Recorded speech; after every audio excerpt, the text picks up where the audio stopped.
안녕하세요. 오늘은 좀 특별한 주제를 가져왔습니다. 바로 이 코바늘 뜨개질 안에 아주 놀라운 수학적 비밀이 숨어 있다는 이야기인데요. 자, 이 이미지 한번 보실까요? 이게 뭘로 보이세요? 무슨 산호초 같기도 하고 어쩌면 미지의 우주지도 같기도 하죠. 오늘 우리가 파헤쳐 볼 이야기의 핵심 단서가 바로 이 안에 담겨 있습니다. 자, 그래서 첫 번째 섹션, 아름다운 수수께끼입니다. 만약 아주 복잡한 수학의 비밀이 두꺼운 교과서가 아니라 이런 털실 뭉치에서 발견된다면 어떨까요? 이 코바늘 작품들은요, 그냥 예쁜 공예품이 아니에요. 예술과 과학, 이 둘을 연결하는 아주 아름다운 퍼즐 같은 존재죠. 보시면 꼭 자연에서 막 자라난 것 같잖아요. 근데 이게 사실은요, 그냥 손 가는 대로 막 만든 게 아니라는 겁니다. 수세기 동안 수학자들을 정말 골치 아프게 했던 어떤 개념을 완벽하게 구현한 물리적인 모델이에요. 이게 바로 이 이야기의 미스터리를 더 깊게 만드는 부분이죠. 자, 그럼 이제 이 이야기의 진짜 주인공을 만나볼 시간입니다. 바로 보이지 않는 공간인데요. 뭐랄까, 우리가 사는 세상과는 전혀 다른 아주 이상하고 뒤틀린 현실이라고 할 수 있겠네요. 네, 바로 쌍곡기하학입니다. 이름부터가 좀 어렵죠?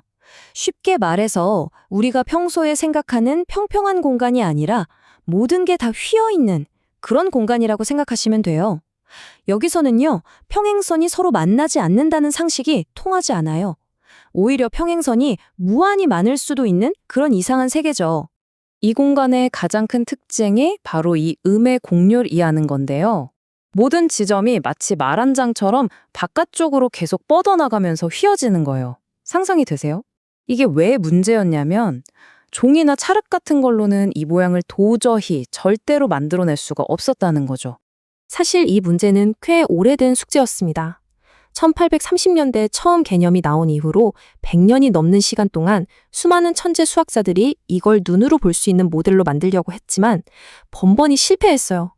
그런데 1997년, 정말 전혀 예상치도 못했던 곳에서 그 돌파구가 나타납니다.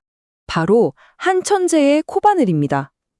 어떻게 이 단순한 손뜨개가 수학자들이 그토록 찾아 헤매던 우아한 해답을 줄 수 있었을까요? 이야기는 1997년으로 거슬러 올라갑니다. 수학자였던 다이나 타임이나 학생들에게 이 쌍곡 공간을 가르쳐야 하는데 아무리 설명해도 애들이 이해를 못하는 거예요. 눈에 보이는 모델이 없으니까요. 좌절하던 그녀는 문득 코바늘을 집어들게 됩니다. 그녀가 발견한 방법, 이 쌍곡 알고리즘이라는 게 정말 기가 막힙니다. 보세요. 그냥 보통 코바늘 뜨개질처럼 시작해요. 그런데 딱 한 가지 규칙만 추가하는 겁니다. 몇 코 뜰 때마다 다음 단에서 코를 하나씩 늘려주는 거죠. 그냥 이 단순한 규칙만 계속 반복하면 와, 신기하게도 이 평평하던 편물이 저절로 뭐 물결치고 뒤틀리면서 완벽한 쌍곡 편면이 딱 만들어지는 거예요. 이 패턴 좀 보세요. 규칙 자체는 정말 단순하잖아요? 그런데 그 결과물은 이렇게나 복잡하고 아름답죠? 이게 바로 자연의 위대한 원리, 단순한 규칙에서 복잡성이 탄생한다는 걸 그대로 보여주는 겁니다. 그리고 이게 바로 그 결과물입니다. 여기서 제일 중요한 포인트는요, 이게 그냥 대충 비슷하게 흉내낸 게 아니라는 거예요. 이건 수학적으로 아주 정확하고 완벽한 증거물입니다. 그동안 머릿속으로만 상상해야 했던 추상적인 아이디어가 드디어 손에 잡히는 실체가 된 순간이죠. 자, 이렇게 예술과 수학이 만났을 때 어떤 일이 벌어졌을까요? 타이미나의 이 작업은 단순히 수학 문제 하나를 푼 게 아니었어요. 세상을 보는 새로운 방식을 만들어냈다고 할 수 있죠. 생각해 보세요. 그전까지 쌍곡 공간을 보려면 복잡한 공식이나 컴퓨터 그래픽 같은 걸 봐야 했어요. 물론 논리적으로는 맞지만 어딘가 차갑고 딱딱했죠. 그런데 타이미나의 코바늘은 어때요? 직접 만질 수 있고 직관적이고 심지어 예술적이기까지 하죠. 수학에 대한 물리적인 연결고리, 감성적인 이해를 가능하게 한 겁니다. 머리가 아니라 손으로 수학을 느끼게 된 거죠. 지금 보시는 이 두 이미지가 그 차이를 극명하게 보여줍니다. 왼쪽은 순수한 논리의 언어로 표현된 쌍곡 공간이고 오른쪽은 손으로 만질 수 있는 예술의 언어로 표현됐죠. 똑같은 개념인데 우리에게 다가오는 방식은 정말 하늘과 땅 차이죠. 타이미나 박사 본인도 이렇게 말했어요. 쿠바늘 모델을 손에 딱 들었을 때 비로소 쌍곡 공간을 이해할 수 있었다고요. 와, 이 한마디가 모든 걸 말해주지 않나요? 복잡한 걸 이해하는데 이 물리적인 직관이라는 게 얼마나 강력한지 말이에요. 근데 이야기는 여기서 끝나지 않습니다. 이 털실 뭉치가 어디까지 영향을 미치냐면요. 놀라지 마세요. 바로 가상현실, VR까지 이어집니다. 20세기의 수공예가 21세기 최첨단 기술에 영감을 준 셈이죠. 사실 이 쌍곡기하학이라는 게 그냥 수학자들끼리만 아는 어려운 얘기가 아니에요. 아인슈타인의 상대성 이론에서 휘어진 시공간을 설명할 때도 쓰이고요.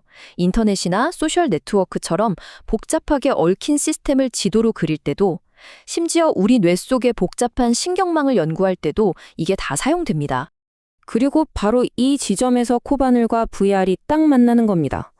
요즘 우리가 VR 헤드셋을 쓰고 막 돌아다니는 그 넓고 실감나는 가상 공간 있죠?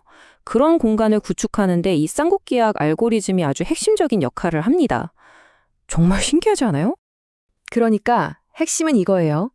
타이미나의 이 손뜨개 모델 덕분에 한 세대의 개발자들과 과학자들이 쌍곡 공간이 실제로 어떤 느낌인지를 몸으로 체득할 수 있었던 거죠. 그리고 그 물리적인 직관력이 있었기 때문에 이렇게 복잡한 디지털 세상을 코드로 구현해낼 수 있었던 겁니다. 그녀의 작업은 여기서 그치지 않고 책이나 워크숍, 전시회 등으로 퍼져나가면서 수많은 사람들에게 영감을 줬습니다. 수학하면 머리부터 아팠던 사람들에게 그 두려움을 경이로움으로 바꿔준 거죠. 이게 바로 타이미나 박사의 핵심 철학입니다. 행동으로 배우는 수학. 결국 손은 우리 마음을 위한 아주 강력한 도구라는 거죠. 직접 해보는 것만큼 확실한 공부는 없다는 믿음입니다. 자, 오늘 이야기를 통해 이런 생각을 해보게 됩니다.